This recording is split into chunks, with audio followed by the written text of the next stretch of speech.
Hi, my name is Tami Brightrall, and I'm the Associate Curator of Mammals here at the Detroit Zoo. Part of my job is to provide excellent welfare for the gorillas that live here. Today we're going to read an exciting story called Ivan, the remarkable true story of the shopping mall gorilla. The book is by Katherine Applegate and illustrated by G. Brian Karras. Okay, let's get started.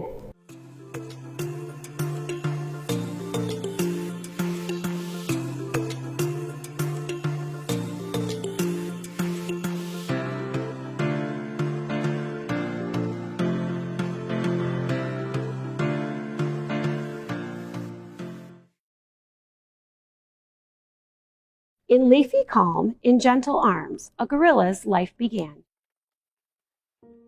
The baby was born in a tropical forest in Central Africa. He was part of a large family of western lowland gorillas. The troop included babies, juveniles, females, and a male leader, the silverback. The more the baby grew, the more he played.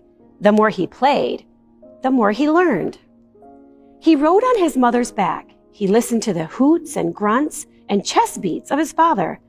He watched the older gorillas, clever and quick, as they wrestled and chased and swung from vines. He did not learn about humans until it was too late. Poachers with loud guns and cruel hands stole the little gorilla and another baby.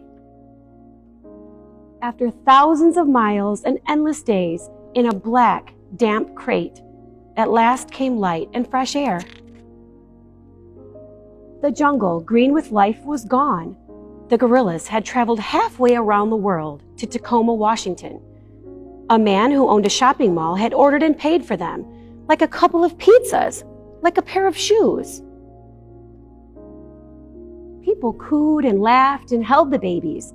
They dressed them in human clothes, and they fed them human food. The shopping mall owner ran a Name the Babies contest. The winning names were Burma and Ivan. One dark day, soon after the babies arrived in their strange new world, Burma died. Without her, Ivan was all alone, with too much left to learn. While he was little, Ivan was cute and cuddly. For 3 years, he lived in a home like a human child.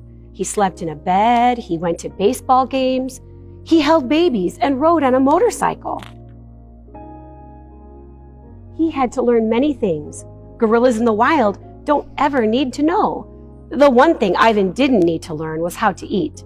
The more he ate, the more he grew.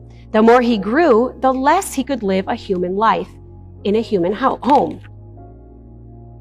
A cage in the mall became Ivan's new home. There wasn't much to do.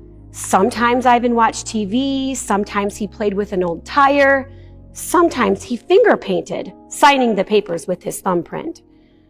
Mostly, he watched the humans watching him. Ivan was about 13 when his coat began to shimmer with his silvery white hairs. He'd grown into a silverback gorilla.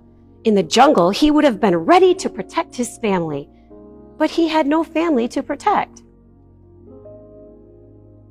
Year after year passed.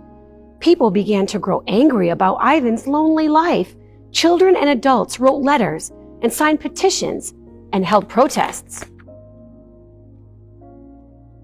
Ivan lived in his cage without the company of other gorillas for 27 years before he was sent on another journey. This time, the hands were gentle. Zoo Atlanta wasn't a jungle, it was a place with walls. Still, the breeze carried jungle sounds and scents. Scientists who understood the needs of gorillas helped Ivan adjust, slowly, carefully, gently, to his new life. Finally, it was time. Was Ivan ready? Cameras clicked. Reporters watched.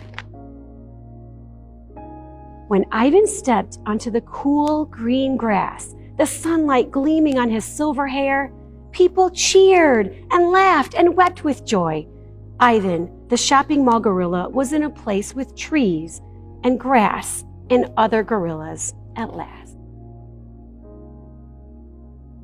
In leafy calm, in gentle arms, a gorilla's life began.